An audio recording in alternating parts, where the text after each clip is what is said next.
The Building Brands Marketing Podcast is dedicated to exploring the journeys of industry leaders who have successfully built a brand. Join me, Robert Breuer, president of Building Brands Marketing, and an entrepreneur who's successfully scaled multiple brands as we dive deep into the strategies, challenges, and insights that have shaped the success of industry leaders and provide you with the resources you need to do the same. Building Brands Marketing is a full-service marketing agency specializing in crafting customized marketing strategies for service-based businesses with a creative powerhouse to drive real results. Welcome to the Building Brands Podcast.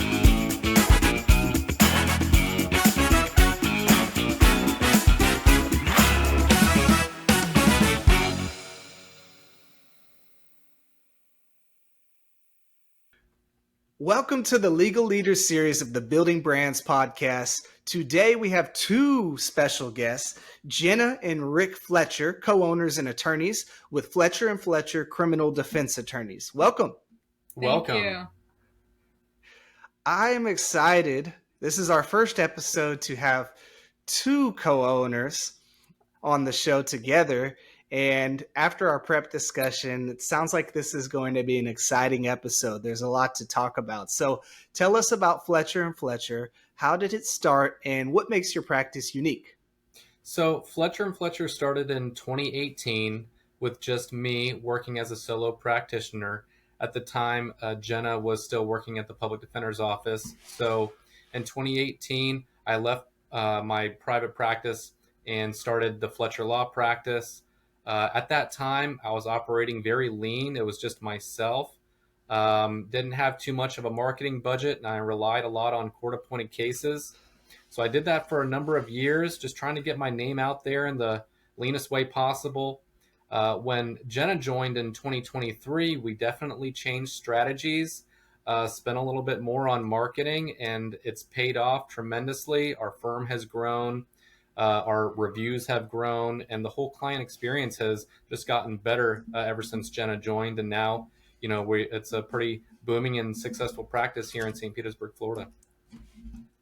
That's awesome. Yeah, the husband and wife dynamic is interesting. My wife works with me as well and has for several years, and it's fun, especially if you have varying personality types that you kind of bring to the position from a perspective standpoint. I am curious, though, how has the dynamic of running the firm as a husband and wife duo, which is not common in law firms, how has that influenced the client experience and the brand at all? So I definitely think it's been a good experience just because we do have two different personalities. Rick is a great negotiator, but he's more laid back. I am more of the bulldog in the firm, I guess you could say. I definitely am not afraid to, go to trial and back down. Neither is Rick. But in terms of just having that difference in each of us to be able to, cater to each client's needs individually and see, okay, Rick may do better in handling negotiations or trial on this one, whereas I might do a little bit better just based on the client's personality. So I definitely think being husband and wife is helpful. Just in terms of giving the client the best representation. Yeah, that makes a lot of sense. So Rick, when you launched the firm back in 2018, I know in talking to you prior to today, you mentioned it started really lean and relied heavily on those court-appointed cases, which is super common with criminal defense firms upon, their foundation. But what was your strategy to evolve from that starting point into a more scalable branded practice like the firm is today? So I think it just takes time. You're not going to get, your name out there to everyone, to all ears and eyes, right off the gate. So it takes a little bit of time. And what I tried to do was get my name out there in the jail by going and seeing my clients in the jail, because a lot of attorneys weren't doing that or doing it enough. And so when they see your face and they, recognize your name as always coming to the jail, that kind of gets attention. And so I was able to get some cases that way. Also, I was practicing with an older attorney that's been a staple here in St. Pete for the past 40 years. So I was getting a lot of introductions that way just by working in his office. I had my own office, but we collaborated on cases, and so clients got to see my face that way as well. And so just ways that didn't cost a lot, but still were effective in terms of getting my name out there, and knowing that I'm a good attorney and get good results for my clients. So it was more of word of mouth at the start, both at the jail and from my interactions with the clients, with the individual that owned the building where I practiced. Yeah, visibility can be so critical. Community visibility, especially in the beginning days of the business. Service-based businesses are so heavily reliant on, a lot of times at the beginning days, are heavily reliant on just a handful of people or one person in many instances, and establishing that expertise and that trust factor that really can build that referral pipeline that so many service-based businesses hang their hat on the first couple of years. It's way different from retail, where I'm going to get a prime location, and heavy ad campaign and things like that. It's a whole different animal. I'm just glad that, you were being seen in the jail a lot, on the right side of the fence there. I was a little concerned where that was going at first, and I'm just kidding. But hey, it sounds like it's worked out good. Yeah. I'm glad that, you're a common name around jail for all the right reasons. Yeah. Yes. No, it's just having some fun. It's I was it's a able criminal to to. I was able to walk out when I wanted to. Let's just put it that way. Yeah, that makes a big difference, But it really, there's a key component in law firms that's kind of a underlying factor to what you're describing, and that's accessibility. When clients feel that they do have that accessibility, that can be a driving decision for law firms.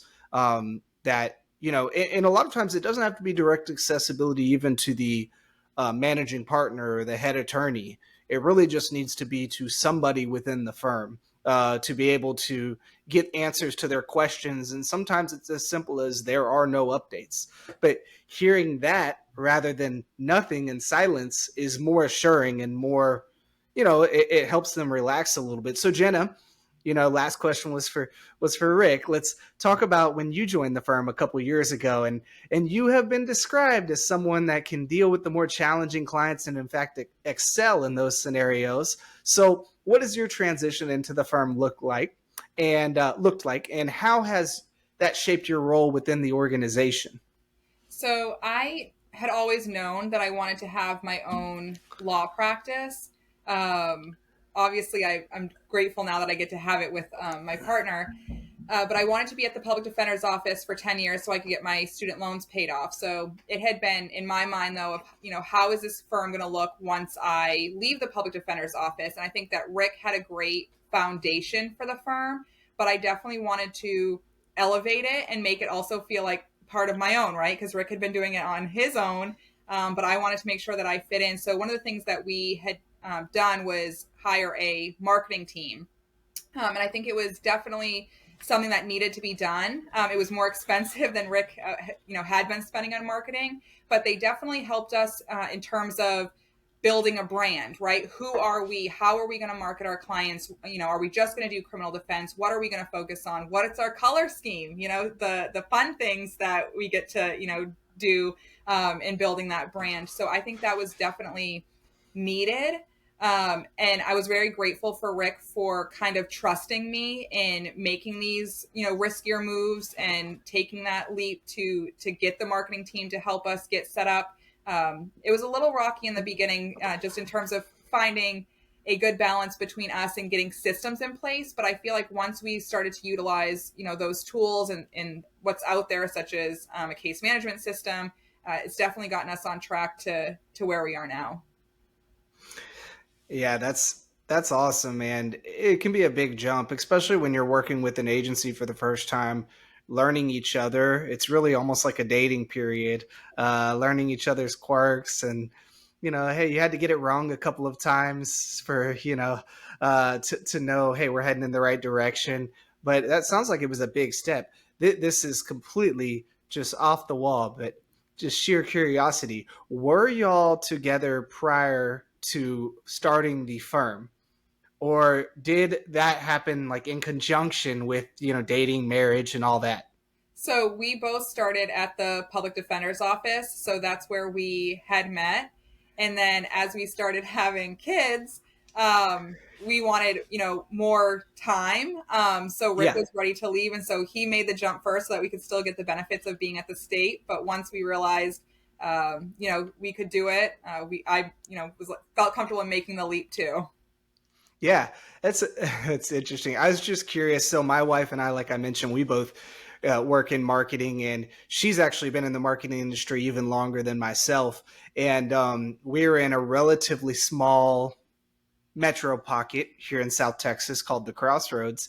And ironically, we both were in the marketing industry, which is a very narrow industry of people around here, and never knew each other until we started dating. And then ultimately, I remember my friend was like, y'all should definitely meet each other because both of us are very, we've been in the industry a long time in this region. And he was like, I am not sure how y'all don't know each other.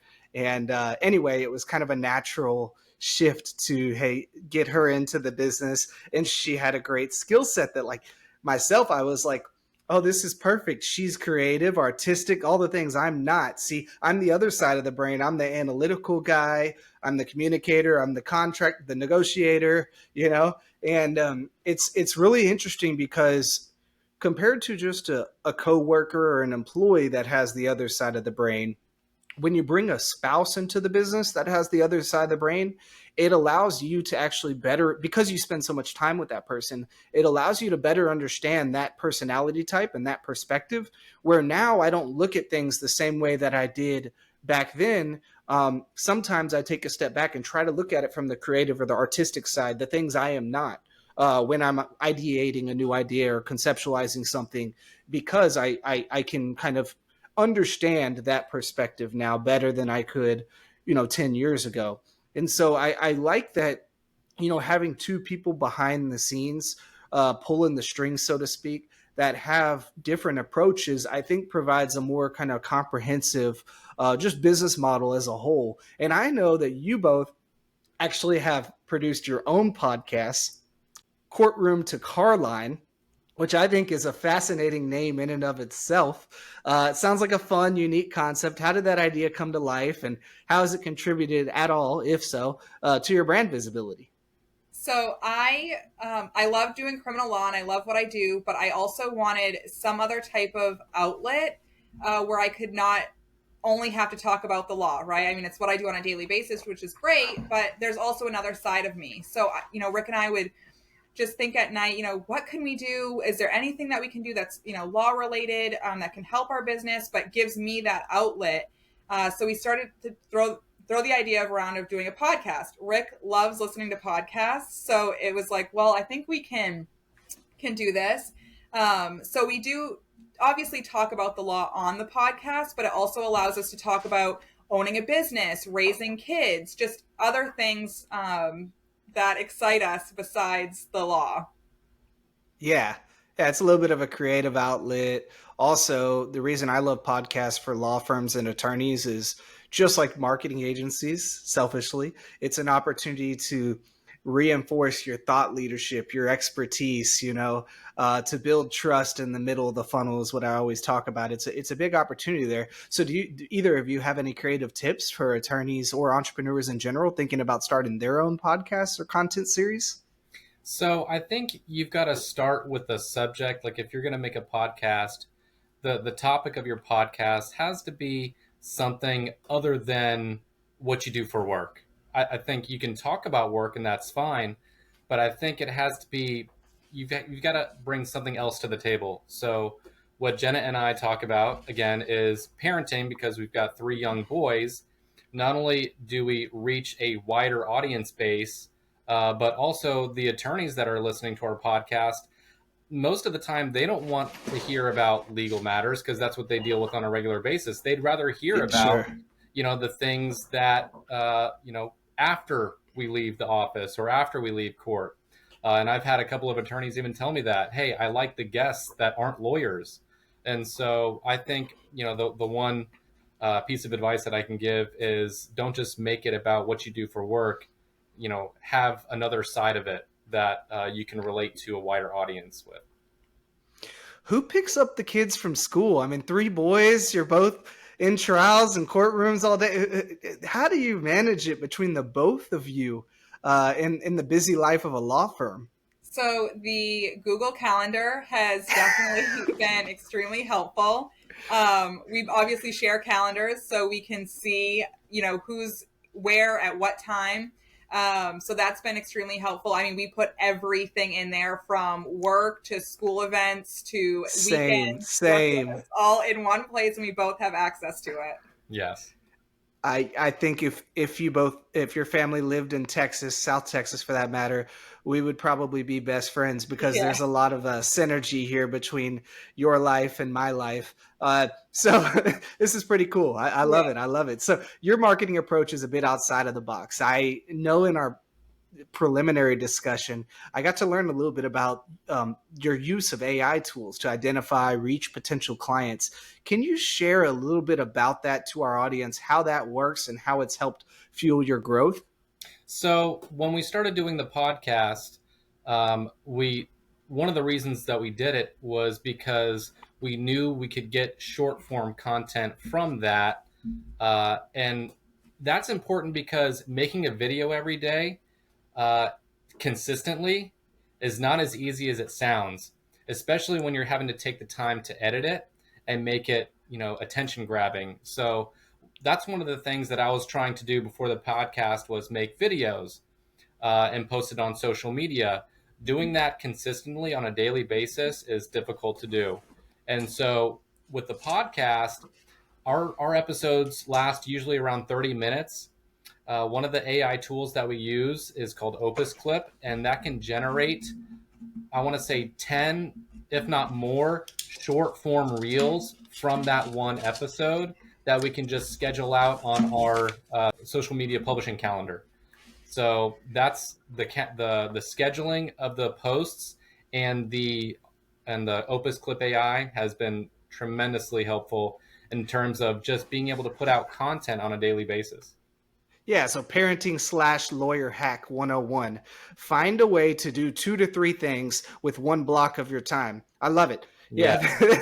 Any other AI tools or software that you would call out that have really helped with the marketing of the firm? I mean, the other thing is when you're making social media posts using ChatGPT or whatever the AI model you want to use to create the caption, that helps out tremendously as opposed to thinking of the perfect thing to write and have it being grammatically correct or spell check and all of that. So just being able to generate the text for a caption to go with that reel is tremendously helpful as well. And the other thing that we started using as well was we wanted to be able to obviously put out there who we are to people that had recently been arrested. So Rick had done some digging in terms of AI companies that could get our name out there. So he had found a company that you can send text messages. They'll pull the jail's information from who has recently been arrested and send a text message. Now, obviously, we had to get approval from the Florida bar in terms of what the message was going to say. But once we got approval, all we had to do was tell the company, yes, we're good to go. Here's our text message that we want you to send out. And honestly, it has generated a decent amount of leads where we have absolutely seen a return on that investment in terms of doing the text messaging. So that was something that Rick found that we've definitely found helpful. Yeah, that's fascinating. And that reminds me of a tactic. There's a common tactic that's used a lot in criminal defense terms, programmatic advertising with online video, like OTT, CTV, the streaming ads that are played in the middle of, Roku, Amazon Prime, those sort of commercials that are on streaming devices. And you can actually geofence certain establishments such as bars, festivals, et cetera, and then capture those devices to then deliver ads such as a DWI commercial or something like that later on. And a lot of people, with criminal, a lot of times immediately think, Well, it used to be the phone books, right? Like they'd have that like in the jailhouse, and alphabetically, that's why it was all like A&A criminal defense or, something like that. Well, now it's Google, right? People think about Google being, search engines first. However, there's these really hyper-targeted tactics like what you're describing, or programmatic advertising, where you can geofence target facilities that really can be super impactful as like a layered approach. In addition, the search engines obviously are still really, really critical, but it's a great additional layer there. I did want to circle back around to something you touched on of using ChatGPT to help out with post copy and things like that. I am a big fan of that as well. I love ChatGPT though for the first 10 or 20% and the last 10 or 20%. And what I mean by that is ChatGPT can help a lot with conceptualization. Now, from someone who has used different AI tools, not just ChatGPT, but prior to ChatGPT, things like Jasper AI and different tools of that nature, I can also very easily spot when someone is using AI, like from start to finish. And it immediately disengages me, where I kind of don't take their content as, I just don't digest it as well, because I can, and there's some little takeaways like, the start to certain sentences when they say we're thrilled to announce, or there's a lead sign. I don't know what the sign is technically called, but it's basically a hyphen that connects two letters together. The only way you can develop that is by coding it or ChatGPT. So the one thing I will say about using that for copy is it's really helpful for the conceptualization, like getting the start to the copy. But it's really critical to me that people humanize it and make it personal at the same time. So use it to kind of get a launching off point is great. Or on the flip side of it, the very end, like, hey, check, do a spell check, do a formatting thing. Like social media, it's really critical that people have scannability with the copy. If you're writing a big chunky paragraph and you want to plug into ChatGPT and say, hey, make this more scannable and break it up into digestible sentences, then that's really strong, a really strong tool for the formatting side of it. But I think that's the largest mistake I see, at least on a day-to-day basis, is when someone just uses it to be the end-all be-all. And in that case, everybody could do that. And now you're just like everybody else, and it's harder to stand out. That's the one thing I would warn a lot of people, because as it's became more and more popular, it seems like that's one of the pitfalls that people fall into sometimes in ChatGPT. Now, law firms have fell into all types of pitfalls outside of marketing with ChatGPT, and there's been a couple. We're at this interesting timeline of AI, enough to use it dangerously, and now they're feeling some of the way completely, on a completely different note. What would you say is like, some of what you described to differentiate themselves in a competitive market? AI aside, that's a great tool compared to the rest of your competition, and market that you stand out. So for us, like we talked about in the beginning of the show, we're really the only husband and wife team that's practicing criminal defense. There's lots of lawyers, but I really can't think of one married couple that's market team or a personal injury team where you get the both of them working on your case. So we market not unique to our area, which is hard. It's also a lot of, about their son or daughter or whatever they see, brings them a little bit more comfort, a little bit able to take care of, your friend or someone that you care about, because when they see that we're a husband and wife team. Yeah, it creates a factor. People like to do business with people they trust, people they like. So I think but you really touched on a critical piece, which is understanding your value prop. What's the thing, drilling down, dialing down on that and reinforcing that. You can do all the advertising, all the, your messaging can be, it can be worthless, right? If you don't to so many different businesses over there. When I ask them that, sometimes they hesitate if I ask them different from your competitors. And if they hesitate and they do not know the answer, that's always my first kind of sentence is, okay, well, we need to figure out that answer and we need to get you an elevator pitch ASAP, because you should be ready to answer that on a whim at any given time. But Jenna, Rick, this has been an absolute pleasure. Congratulations. It's not easy working with your spouse. Let's not sugarcoat it and, make it sound like it's all, unicorns and rainbows. It's tough, but it can pay off major dividends. And you two are just killing it out there in Florida. I'm super happy for y'all. And it's a very cool story. Thank you. So, thank you. Absolutely. So tell us, where can listeners connect with your firm or find out more about Fletcher and Fletcher online? So you can go to our webpage. It's stpetecriminaldefense.com, spelled out STPETE, criminaldefense.com. And from there, you can also check out our podcast page. We're streaming on all platforms, Apple Music, Spotify, YouTube, because it's a video podcast. So you can find us there. Again, we're on Instagram, Fletcher and Fletcher Law, also Facebook, TikTok. So basically any sort of social media platform, you'll find us. But if you want to go to our podcast, I would check out the podcast page on our website. Awesome. I am just spurring this on you. Very last question. If there was a book that you could recommend that has helped in any way in the business, with both of you being in the business, is there one that jumps out to you off the top of your head that you would like to suggest to our listeners? So I'm definitely the avid reader. I don't know who the author is, but it's called The Wealthy Gardener. It's about a chiropractor. But it was a phenomenal read. It was definitely worth reading. The Wealthy Gardener? Wealthy Gardener, yes. Very cool. Well, thanks for that. This has been a pleasure and a privilege having the both of you on here, Jenna and Rick. So if you enjoyed this, like, share, and subscribe to the Building Brands podcast. Jenna and Rick, thanks again for being on the show. Appreciate it. Thank you, Robert.